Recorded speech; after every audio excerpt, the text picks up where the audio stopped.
Dengan adanya transportasi udara semakin berkembang di Aceh, maka hal ini diharapkan dapat mendukung pertumbuhan investasi di wilayah tersebut, terutama bagi para investor yang ingin melakukan investasi di daerah pedalaman dan terpencil.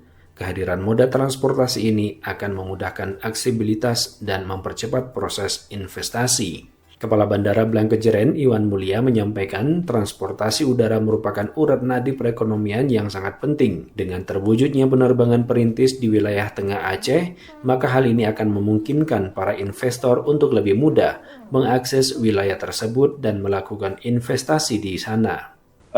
Kalau dari kacamata kita memang transportasi adalah salah satunya yang paling penting begitu, yang paling pokok dalam pertimbangan untuk berinvestasi begitu di Aceh sendiri. Kenapa? Kita ketahui bersama bahwa transportasi itu merupakan urat nadi daripada perekonomian ya. Transportasi merupakan urat nadi daripada perekonomian. Tentu ini merupakan faktor yang utama ketika mempertimbangkan untuk berinvestasi begitu. Kehadiran moda transportasi ini diharapkan Kepala Bandara Blangkejeren Iwan Mulia dapat membuka peluang investasi yang lebih luas di wilayah tersebut.